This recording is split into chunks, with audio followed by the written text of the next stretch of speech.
عزیزم محمد شارق، عزیزم محمد عزیر، یہ دونوں بچے آئیں، اور عالم اور جاہل یہ عنوان ہے، اس پر اپنا مکالمہ پیش فرمائیں۔ محمد شارق، محمد عزیر جلدی سے تشریف لائیں، بہت جلدی۔ اگلے دو بچے عبدالسلام اور محمد فاضل، یہ دوسرا گروپ ہے مکالمے کا، یہ دونوں بھی تشریف لے آئیں۔ حضرات سامعین، میں آپ کو بتلاؤں یہ بہت مختصر پروگرام ہے، ان دو بچوں کا مکالمہ ہے، اس کے بعد حمزہ ایاز کی نعت ہوگی، ان بچوں کی دستار ہوگی، اور مہمان خصوصی کا خصوصی خطاب ہوگا، اور اس کے بعد انشاءاللہ دعا ہوگی، اور پھر آپ کی چھٹی 1 سال کے لیے کر دی جائے گی۔ ایک اعلان سماعت کر لیں، آنے والی 17 نومبر۔ وعلیکم اللہ جی۔ وعلیکم السلام ورحمت اللہ وبرکاتہ۔ شارق چھاوڑا خیریت ہے؟ ارے ملا جی اپنی تو موج آ رہی ہے، اور سناؤ کیسے جی رہے ہو؟ ارے ملا جی آپ لوگوں کی یہ فقیری دور ہوگی کہ نہیں؟ یہ کیا 2 کوڑی کا لباس پہن رکھا ہے؟ ارے بدتمیز دولت مند، اپنی زبان سنبھال۔ میں کیا تیرا لاکھوں کا کپڑا کبھی مانگنے بھی گیا ہوں؟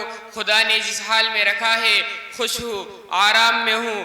اور سن، تو یوں ملا ملا کر کے مذاق بنانا چاہتا ہے، علماء کے لباس اور تہذیب کو دھسکا لگانا چاہتا ہے، تو سن بد نصیب دولت مند، فانوش بن کے جن کی حفاظت ہوا کرے، وہ شمع کیا بجھے جسے روشن خدا کرے۔ واہ ملا جی کیا شاعری کرتے ہو! بتاؤ رمضان کے مہینے میں کیا آپ ہم لوگوں سے بھیک مانگنے نہیں آتے؟ اور جب ہم لوگ ٹکڑے دے دیتے ہیں تو تم جھک جھک کر ہم لوگوں کا شکریہ ادا کرتے ہو۔ کیا میں کچھ غلط بات کہہ رہا ہوں؟ جو حقیقت ہے وہی تو کہہ رہا ہوں۔ ارے تم ہو ہی 2 کوڑی کے، تمہاری ہی وجہ سے ہم لوگوں کی انسلٹ ہوتی ہے۔ یہ جھولا رشید چلے بھیک مانگنے۔ مجھے بہت افسوس ہو رہا ہے تمہاری جاہلیت پر۔ پہلے تو میں سمجھتا تھا تم مغرور ہو، مگر اب معلوم ہوا تم ڈھیر جاہل بھی ہو۔ تم نے رمضان کی بات جو کہی ہے تو اس کا جواب یہ ہے، ہم اپنے لیے نہیں مہمان رسول کے لیے مانگنے جاتے ہیں، اور جو کچھ تم دیتے ہو وہ تمہارے باپ کا نہیں، وہ تو اللہ کا حق ہے۔ اللہ سے دعا کرو کہ اللہ میری دولت میں کال پڑ جائے، تاکہ ہم لوگ تیرے گھر تھوکنے بھی نہ جائیں۔ تم نے کبھی دیکھا ہے غریبوں سے مانگتے ہوئے، بیواؤں سے مانگتے ہوئے؟ ہرگز نہیں۔ ہم صرف اسی سے وصول کرتے ہیں جو صاحب نصاب ہو۔ تم چندے کو کہتے ہو، کاش تمہیں آج سے 1400 سال پہلے کا واقعہ معلوم ہوتا کہ خود حضور صلی اللہ علیہ وسلم نے چندہ لیا تھا۔ اس واقعے میں حضرت ابو بکر اور حضرت عمر رضی اللہ عنہ کا دلچسپ واقعہ بھی پیش آیا ہے۔ اگر تمہیں ساری باتیں نہیں معلوم تو جاؤ ڈوب مرو۔ ارے سب پتہ ہے کہ حضرت محمد صلی اللہ علیہ وسلم بھی شکریہ ادا کرتے تھے۔ چلے تاریخ بتانے والے، ذرا آپ لوگ بھی دیکھو ملا جی کو، بڑے قابل بنتے ہیں۔ ارے بھائیو ان لوگوں نے تو سماج اور سوسائٹی کو بھی گندا کر کے رکھا ہے۔ اب سماج اور سوسائٹی بھی ان لوگوں سے پناہ چاہتی ہے، کبھی یہ خالی ہو بری آفت بنے ہوئے ہیں لوگ۔ تم نے جھک جھک کر شکریہ ادا کرنے والی بات جو کہی ہے تو کسی درجے میں سچ ہے کہ جاہل قسم کے مولویوں نے تم ناکاروں کا شکریہ ادا کر کے تمہارا دماغ خراب کر دیا ہوگا۔ مجھے دیکھ، تو نے کبھی مجھے جھکتا ہوا پایا ہے؟ یاد رکھ، جو لوگ واقعی خادم دین ہوں گے وہ اخلاق ضرور پیش کریں گے، لیکن تیرے سامنے جھکے گے نہیں۔ ارے کتنے 2-4 بھلا ان سے کیا ہونا ہے؟ اعتبار تو اکثریت کا ہونا ہے۔ نہیں، تم جھوٹے ہو، اکثر ایسا نہ کرتے اور نہ کرے گے انشاءاللہ۔ شاید تمہیں یا تم جیسی کمینی سوسائٹی کو یہ معلوم نہیں کہ قرآن کیا کہتا ہے، حدیث میں آپ نے کیا فرمایا۔ اللہ کا ارشاد ہے، انما یخشی اللہ من عبادہ العلماء۔ دوسری جگہ ارشاد ہے، فاسألوا اہل الذکر ان کنتم لا تعلمون۔ تیسری جگہ ارشاد ہے، فَإِن تَنَازَعْتُمْ فِي شَيْءٍ فَرُدُّوهُ إِلَى اللَّهِ وَالرَّسُولِ إِن كُنتُمْ۔ شاید قرآن پاک سے پیٹ بھر گیا ہو تو حدیث پاک سے پانی پی لے۔ رسول اللہ صلی اللہ علیہ وسلم نے فرمایا، نبیوں کے وارث علماء ہیں، نبیوں نے علم دین کو وراثت میں چھوڑا ہے۔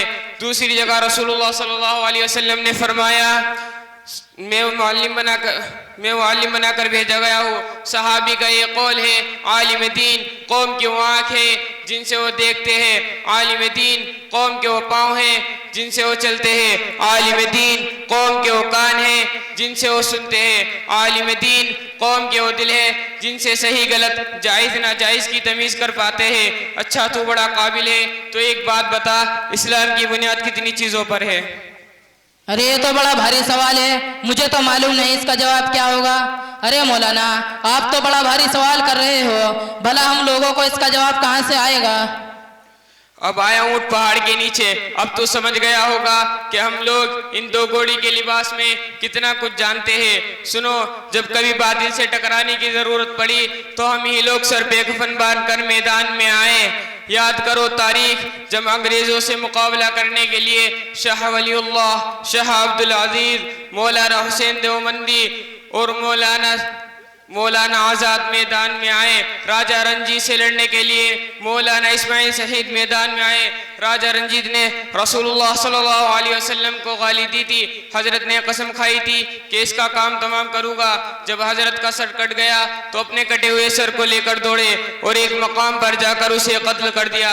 اتنا ہی نہیں، جب بھی قادیانی فرقے نے سر ابارا، علامہ کشمیری، مولانا ثناء اللہ میدان میں آئے۔ اتنا ہی نہیں بلکہ آج تک علماء اس جماعت سے ٹکرا رہے ہیں۔ اللہ ہم سب کو توفیق سے نوازے۔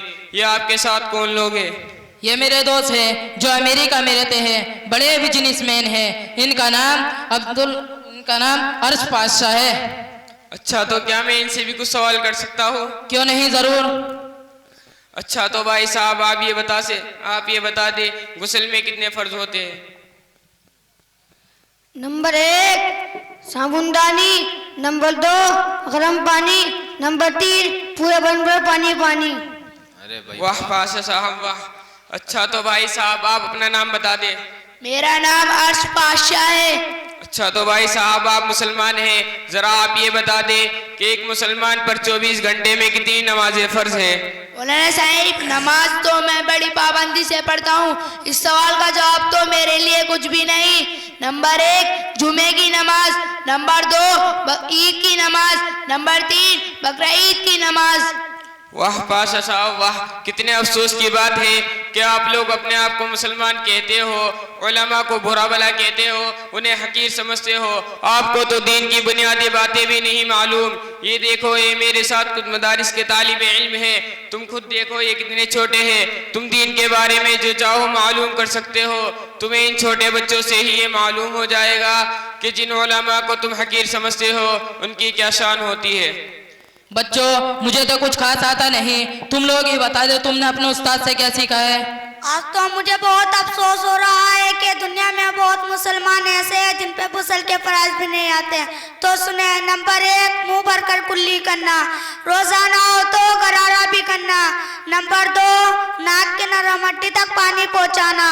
نمبر 3 پورے بدن پر پانی بہانا۔ اس طرح سے ایک بار برابر بھی جہاں خوش رہ گئی تو غسل نہ ہوگا۔ چاچا جان، آپ کو معلوم ہونا چاہیے اسلام کی بنیاد 5 چیزوں پر ہے۔ نمبر 1 کلمہ، نمبر 2 نماز، نمبر 3 زکوٰۃ، نمبر 4 روزہ، نمبر 5 حج۔ ارے بیٹا تم بتاؤ، کیا انسان مرنے کے بعد دوبارہ زندہ کیے جائیں گے؟ جی چچا، انسان مرنے کے بعد دوبارہ زندہ کیے جائیں گے اور حساب و کتاب بھی ہوگا۔ نیک لوگوں کو ان کی نیکی کے بدلے جنت ملے گی اور برے لوگوں کو ان کی برائی کے بدلے دوزخ کی آگ میں گھسیٹ کر پھینک دیا جائے گا۔ تم نے دیکھا یہ چھوٹے چھوٹے بچے کتنے کمال کے ہیں، جب یہ بڑے ہو گئے تو دین اور سماج کے لیے کتنے کارآمد ثابت ہو گئے۔ مولانا صاحب آج مجھے احساس ہو گیا ہے کہ ہم بڑی غلطی پر ہیں، اور آج میں آپ کو گواہ بنا کر اللہ سے توبہ کرتا ہوں اور آپ سے عہد کرتا ہوں کبھی علماء کو برا نہیں کہوں گا، ان کو حقیر نہیں سمجھوں گا، بلکہ ان کی عزت کروں گا اور اپنے بچوں کو بھی عالم بناؤں گا تاکہ وہ آپ کی طرح ملک و سماج اور قوم کی سیوا کر سکے۔ مجھے معاف کر دیجئے۔ یاد رکھو، اگر آج یہ علماء، یہ مدارس، یہ مکاتب اور دینی تحریک نہ ہوتی، علماء رسید لے کر در در نہ بھٹکتے، تو تم اور تمہارے بچے اسلام ہی سے پھر گئے ہوتے۔ تمہیں اور بچوں کو یہ بھی معلوم نہیں ہوتا کہ مسلمان کسے کہتے ہیں، اسلام کیا ہوتا ہے۔ اچھا تو بھائی صاحب میں چلتا ہوں، السلام علیکم ورحمۃ اللہ وبرکاتہ۔ وعلیکم السلام ورحمۃ اللہ وبرکاتہ۔ ماشاءاللہ بہت ہی اچھا مکالمہ پیش کیا ہے۔ اس مکالمے کا خلاصہ یہ ہے کہ جن جاہلوں کو وضو کے اور غسل کے فرض بھی نہیں معلوم ہوتے، وہ علماء پر تنقید کرتے ہیں اور علماء کو برا بھلا کہتے ہیں۔ میں یقین جانیے گا اس مکالمے کو سننے کے بعد یہ بات کہہ سکتا ہوں کہ آپ حضرات اس مکالمے سے سبق حاصل کریں گے، اور صحیح بات تو یہ ہے کہ ان بچوں کو جو کچھ معلوم ہے بڑوں تک کو بھی وہ بات معلوم نہیں ہے۔ بڑے بڑے لوگ ہیں جن کو ابھی تک صحیح معنی میں یہ معلوم نہیں کہ دین کی بنیاد کتنی چیزوں پر رکھی گئی ہے۔